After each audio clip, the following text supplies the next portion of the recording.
بسم اللہ الرحمن الرحیم. السلام علیکم پیارے بچوں. آج ہم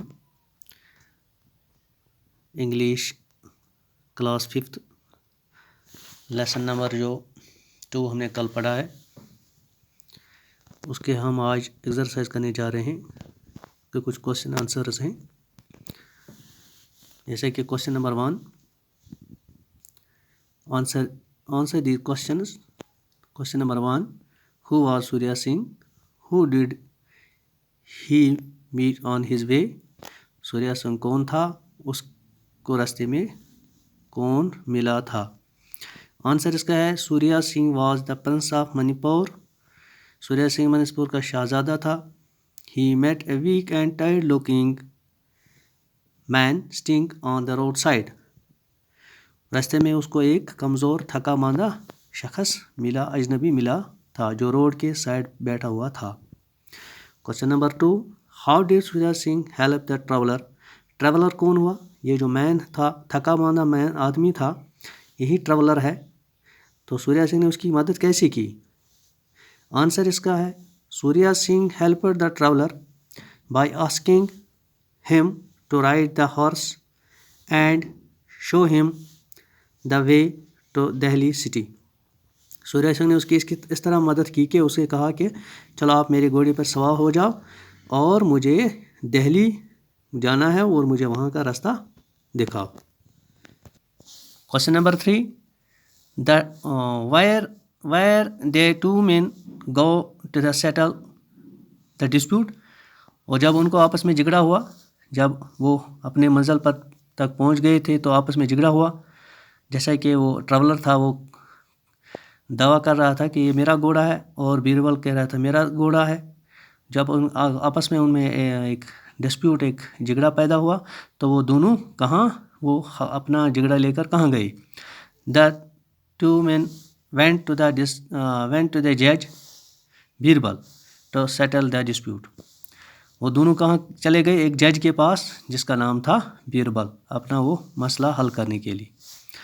question number 4 how did Birbal settle the dispute. Birbal نے، جو وہ جج تھا جسے فیصلہ دینا تھا، بیربل نے اس ڈسپیوٹ کو کیسے حل کیا؟ Answer Birbal settle the dispute by 2 ways. Birbal نے 2 طریقے سے یہ مسئلہ حل کر دیا ان کا. Number 1 recognise the real owner by the horse. یعنی اصلی جو مالک اس گھوڑے کا تھا اس گھوڑے سے پہچانا گیا اس کو. جیسے کہ اس نے اپنے بیربل نے کہا کہ اس نے کیا کیا کہ اس نے اس گھوڑے کو، ان دونوں کو آگے کر دیا، چلنے کو کہا دونوں شخص کو. تو گھوڑے پیچھے سے اس کو گھوڑے کو چھوڑ دیا. تو اس طرح وہ گھوڑا پیچھے اپنے اصلی جو مالک اس کا تھا سوریہ سنگھ، وہ اس کے پیچھے چلنے لگا. اس طرح بیربل کو یہ یقین ہوا کہ یہ اس کا مالک ہے. Number 2 recognise the horse by the real owner.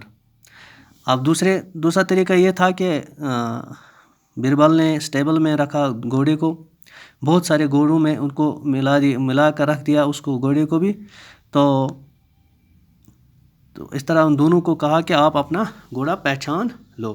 تو اس طرح بیربل نے آسانی سے اپنے گھوڑے کو پہچان لیا، جبکہ ٹریولر تھا، وہ مین تھا آدمی. تو اس طرح اس کو دقت ہو گئی کہ وہ نہیں پہچان گیا اس گھوڑے کو. اس طرح بیربل کو یہ یقین ہو گیا کہ سوریہ سنگھ اس کا اصلی مالک ہے. Complete the following sentence. Surya Singh was kind because he asked the man. Surya Singh ایک رحم دل انسان تھا، نیک انسان تھا، اچھا انسان تھا. ہی آسکڈ دا مین. اس آدمی کو ٹریولر کو کہا کہ to ride his horse and guide him to the city way of city.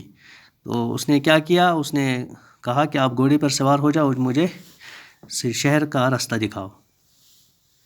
The traveller was dishonest because, چونکہ جو یہ ٹریولر تھا، مین تھا، وہ ایک بیمان تھا، ڈس آنیسٹ مین تھا. He claimed the to be owner of the horse. اس نے یہ دعویٰ کہ یہ میرا گھوڑا ہے، میں نیچے نہیں اتروں گا. I did not get down from the horse. اور میں گھوڑے سے نیچے نہیں اتروں گا. تو یہ کس نے کیا؟ یہ اس شخص نے کیا, ٹریولر نے کیا, اس کا مطلب کہ اس نے وہ ایک بے ایمان آدمی نکلا. اس طرح language work, horse live in stable and cows live in sheds. In column A names of some animals are given, match them with the place by live in column B. جیسے کہ جانور, مختلف جانور الگ الگ اپنی جگہ رہتے ہیں. جیسے کالم اے میں یہاں لکھا ہے کچھ جانوروں کے نام, کالم بی میں لکھا ہے کہ وہ کہاں رہتے ہیں, کون جانور کہاں رہتا ہے. ہم نے جیسے اس کو آپس میں ملا کر رکھ دیا ہے. نمبر 1 ہارس کہاں رہتا ہے, اسٹیبل میں. یہ جہاں گھوڑے رہتے ہیں وہاں اسٹیبل کہتے ہیں اس کو. لائن کہاں رہتا ہے, ڈین میں, غار میں رہتا ہے وہ. چکن کہاں رہتا ہے, وہ کوپ میں رہتے ہیں, چکن کوپ. برڈ کہاں رہتے ہیں, نیسٹ میں رہتے ہیں. کاؤ کہاں رہتا ہے, شیڈ میں. ریبٹ کہاں رہتا ہے, بارو. اسپائڈر کہاں رہتا ہے, اسپائڈر جو رہتا ہے وہ ویب میں رہتا ہے. بی وہ کہاں رہتا ہے, ہائیو میں. فش کہاں رہتا ہے, واٹر میں. اول وہ کہاں رہتا ہے, ٹری پر.